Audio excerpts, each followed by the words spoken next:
What happens when one of the most important keyboard players in rock history leaves Deep Purple? For almost 3 decades, the sound of Deep Purple had been shaped by Jon Lord's Hammond organ, piano, and orchestral imagination. But in 2002, Lord decided it was time to leave the band. His replacement wasn't some young musician trying to imitate the past. It was Don Airey, a veteran who had already played with everyone from Gary Moore and Rainbow to Ozzy Osbourne and Judas Priest. But replacing Jon Lord was never going to be an ordinary job. And when Deep Purple finally entered the studio with Airey, they produced an album with one of the strangest titles and most bizarre covers in their entire history. This is the story of Bananas.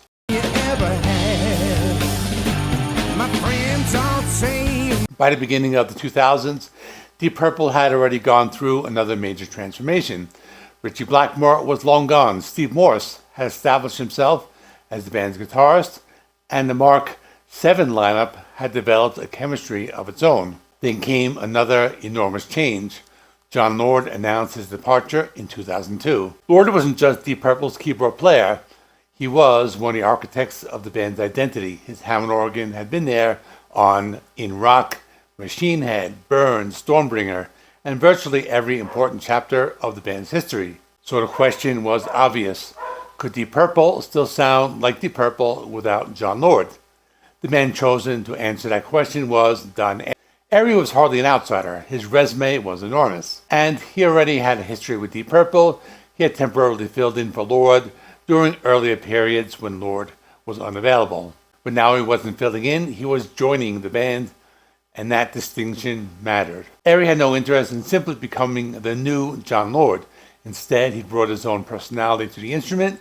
His Hammond playing could still provide the classic Deep Purple attack, but he was also comfortable with synthesizers, orchestral textures, piano, and more modern keyboard sounds. That becomes one of the most interesting things about Bananas. The album doesn't pretend Jon Lord never existed.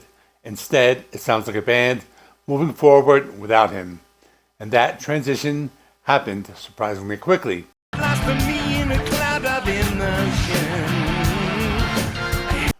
Deep Purple entered Royal Tone Studios in Burbank, California in January 2003 and began recording with producer Michael Bradford.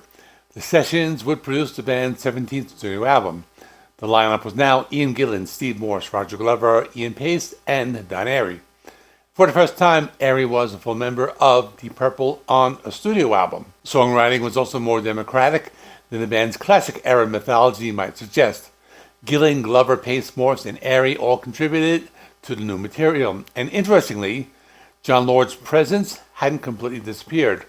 Lord received songwriting credits on 2 tracks, Picture of Innocence and I Got Your Number. So even though he wasn't performing on the album, there was still a small musical connection between the old Deep Purple and the new one. Musically, Bananas was remarkably varied. House of Pain opens the album with hard-driving Deep Purple sound, while Sun Goes Down moves in a more melodic and atmospheric direction. Razzle Dazzle is playful and energetic. Silver Tongue gives Morse and Airey plenty of room to interact. And there's Walk On, which stretches beyond 7 minutes and gives the band space to move a more expansive arrangement. This wasn't a band trying to recreate Machine Head. It was a veteran band trying to figure out what Deep Purple sounded like in 2003. And perhaps the most surprising ingredient was on Haunted. The song featured backing vocals from American singer Beth Hart, giving the track a bluesy, soulful dimension that wasn't typical of Deep Purple's classic formula. But before anyone even heard the music, there was another problem: the album cover.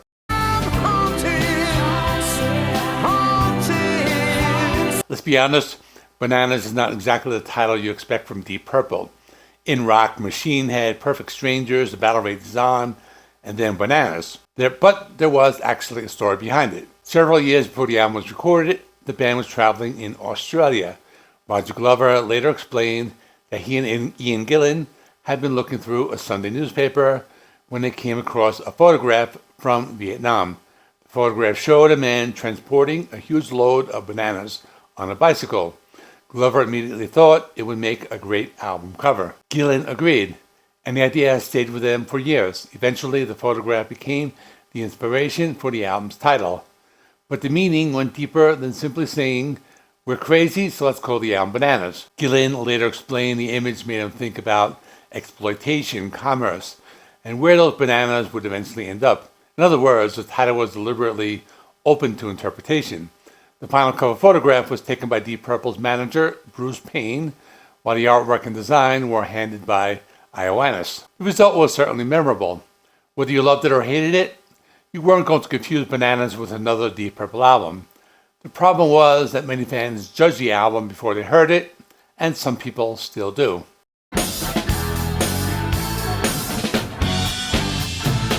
When the music is allowed to speak for itself, however, Bananas becomes much more interesting. House of Pain is an excellent opening statement. It is heavy, aggressive, and immediately establishes that this isn't a band simply going through the motions. Haunted is probably the most obvious candidate for a single. It combines a dark atmosphere with Gillan's vocals and Beth Hart's backing vocals, creating something different from the standard Deep Purple formula. The album also contains Silver Tongue, one of its more muscular rock tracks, and then there's Picture of Innocence. This is one of the most interesting songs because it connects the new Deep Purple directly to the old one. Jon Lord receives a songwriting credit even though he isn't playing on the record. All music is singled out both Picture of Innocence and I Got Your Number as highlights. I Got Your Number was actually developed from a song the band had performed in an earlier form, demonstrating that Deep Purple's songwriting process wasn't limited to material written specifically for the album. And then we get to the title track. Bananas is quirky, unpredictable, and unmistakably Deep Purple. The song even uses an unusual 7/4 time signature, giving it a slightly off-balance quality, and Airey's organ work provides one of the album's highlights. Fans have continued to point to the track's unusual rhythm and keyboard work as reasons it stands out. Finally, there's Contact Lost, and this is where Bananas suddenly becomes much more serious. On February 1st, 2003, the Space Shuttle Columbia broke apart during re-entry, killing all 7 astronauts aboard. Steve Morse responded by writing a short instrumental piece that became Contact Lost. It's only about a minute and a half long, but its brevity is part of its power. Instead of ending the album with another traditional hard rock number, Deep Purple closes with a quiet instrumental memorial, one of the most understated moments of the band's later catalog.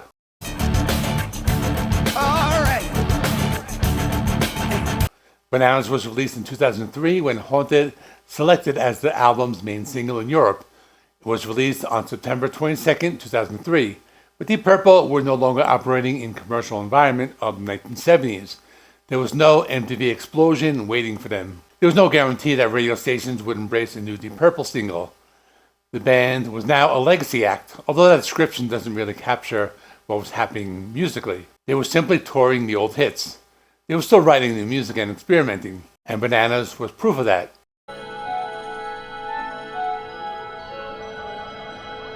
Commercially, Bananas performed reasonably well, especially considering how little mainstream attention the band received. In the United Kingdom, it peaked at number 85 and spent 1 week in the main UK albums chart. But that number doesn't tell the entire story. The album performed much better in the rock and metal market, reaching number 10 on the UK rock and metal albums chart, and across continental Europe, Deep Purple remained a major live and recording act. So Bananas wasn't a blockbuster, but it wasn't a failure either.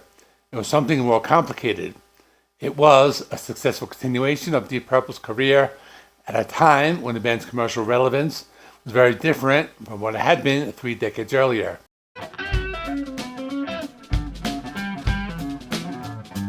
And this is where Bananas gets interesting. Critics were often more enthusiastic about the album than its reputation might suggest. AllMusic's David Jeffries essentially acknowledged the obvious concerns. Jon Lord was gone, the title was strange, the cover was even stranger, and then concluded that the album was surprisingly strong. He specifically praised Don Airey's contribution and the way he brought new sounds and styles into the band. For fans, however, have remained divided. Some listeners consider Bananas one of the underrated albums of the Morse era. Others criticize the production, particularly the drum sound and overall mastering. Then there are fans who simply can't get past the absence of Lord. That is understandable. For someone who grew up with the classic lineup, hearing Deep Purple without Jon Lord can feel strange. But that might also be the wrong way to judge the album, because Bananas wasn't trying to prove that Don Airey could replace Jon Lord. It was proving that Deep Purple could continue, and that's an important distinction.